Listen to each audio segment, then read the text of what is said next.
Hello dear student, कैसे हैं आप लोग। एक बार फिर आप लोगों का व्हाट्सएप वर्चुअल क्लासेस में स्वागत है।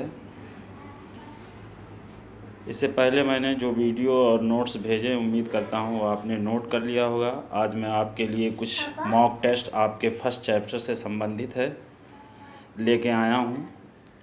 इसके अंतर्गत मैं आपको कम से कम 10 क्वेश्चंस के बारे में बताऊंगा। बहुत ही ध्यान और केयरफुली होकर इसे देखिए और सुनिएगा और समझिएगा। बिना समय गंवाए हुए आइए हम देखते हैं। पहला क्वेश्चन देखिए स्क्रीन के ऊपर। पहला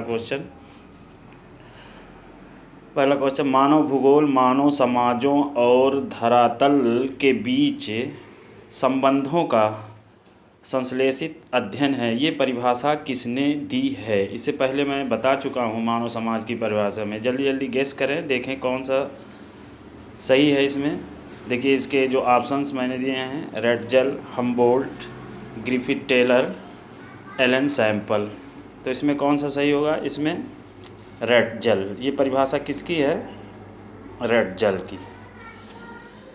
उसके बाद क्वेश्चन नंबर 2 देखिए, रुको और जाओ निश्चयवाद की संकल्पना किसने प्रस्तुत किया है। बहुत ही मोस्ट इम्पॉर्टेंट क्वेश्चन है। इसको बहुत ही रुको और जाओ, ये कल्पना है जिसे निश्चयवाद भी कहा जाता है। इसको किसने दिया है।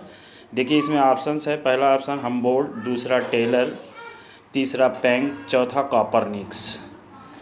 तो कौन सा सही होगा। इसमें आप देखेंगे टेलर, इनका पूरा नाम है ग्रिफिथ टेलर। ग्रिफिथ टेलर दूसरा वाला सही है, बी ऑप्शंस। क्वेश्चन नंबर 3 आइए देखते हैं क्या है। मानव भूगोल अध्ययन के उपागम के रूप में मानवतावादी व्यवहारवादी विचारधाराओं का उदय कब हुआ। बहुत ही इम्पॉर्टेंट क्वेश्चन ये भी है। देखिए ऑप्शन नंबर 1 1970 के दशक में, ऑप्शन बी 1870 के दशक में, ऑप्शन सी 1770 के दशक में, ऑप्शन डी 1670 के दशक में। तो इसमें पहला वाला ऑप्शन सही होगा, 1970 के दशक में। 1970 के दशक में आप देखेंगे ए वाला। क्वेश्चन नंबर 4 देखिए आपकी स्क्रीन पर। क्वेश्चन नंबर 4 मानव भूगोल का जनक किसे कहा जाता है। इसे मैं पहले भी बता चुका हूँ 1-2 बार आगे के वीडियोज़ में। जल्दी से गेस करें। एलन सैम्पल को, फ्रेडरिक रेटजल को, हम्बोल्ट को, टेलर को। तो कौन सा सही होगा इसमें, फ्रेडरिक रेटजल को। किसको, फ्रेडरिक रेटजल को। उसके बाद क्वेश्चन नंबर 5 रेटजल की पुस्तक का नाम क्या है। देखिए अर्थशास्त्र, ये तो नहीं होगा। दूसरा रिपब्लिक, ये भी नहीं है। एंथ्रोपोजोग्राफी और नंबर डी अष्टाध्यायी। तो इसमें कौन सा सही होगा, C option anthropogeography. C option पर। उसके बाद देखिए 6वां क्वेश्चन है संभावनावाद की विचारधारा किसने दी है। संभावनावाद भी एक प्रकार की विचारधारा है जिसके अंतर्गत आप देखेंगे अभाव की अवस्था में जब हम स्वतंत्र हो जाते हैं तो उस विचारधारा को संभावनावाद कहा जाता है। तो इस विचारधारा को सबसे पहले मानव भूगोल के अंदर किसने दिया था, इसी के बारे में क्वेश्चन। बहुत ही इंपॉर्टेंट क्वेश्चन है। संभावनावाद की विचारधारा किसने दी है। पहला ऑप्शन आपका है रेटजल, दूसरा ऑप्शन है टेलर, तीसरा ऑप्शन है वीडा डीला ब्लास और चौथा यानी डी ऑप्शन आपका देखें एलन सैम्पल। तो किसने दिया है, ये वीडा डीला ब्लास ने दिया है। संभावनावाद वीडा डीला ब्लास की विचारधारा है।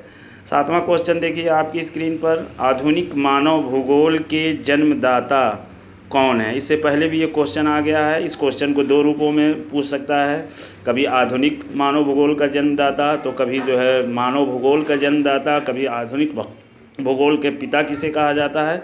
तो ये सब मिला करके कौन है, हम्बोल्ट, सैम्पल या ब्लास या रेटजल। तो इसमें रेटजल ही ऑप्शन जो है आपका सही होगा, रेटजल। उसके बाद आप देखेंगे जो है क्या कहते हैं 8वां क्वेश्चन मानव भूगोल चंचल मानव और अस्थायी पृथ्वी के पारस्परिक संबंधों का पारस्परिक संबंधों का संश्लेषित अध्ययन है। यह परिभाषा किसने दी है? जल्दी से बताइए, इसको भी मैं पहले बता चुका हूँ। ये परिभाषा किसने दी है? देखिए आपका ऑप्शन है Humboldt, Elon sample, Ratzel, Taylor. तो इसमें कौन सा सही होगा? जहाँ चंचल है वहाँ पर सैंपल होंगी।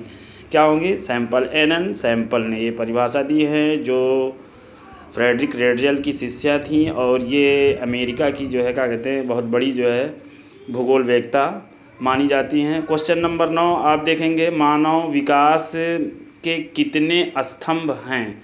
मानव विकास के कितने स्तंभ हैं? पहला ऑप्शन है 2, दूसरा ऑप्शन है बी 3, सी 4, डी 5। तो इसमें कौन सा ऑप्शन सही होगा? 4। चारों स्तंभ क्या हैं? देखिए इसको मैं बता देता हूँ। समता पहला, पोषणता, उत्पादकता और सशक्तिकरण, ये 4 स्तंभ मानव विकास के माने जाते हैं।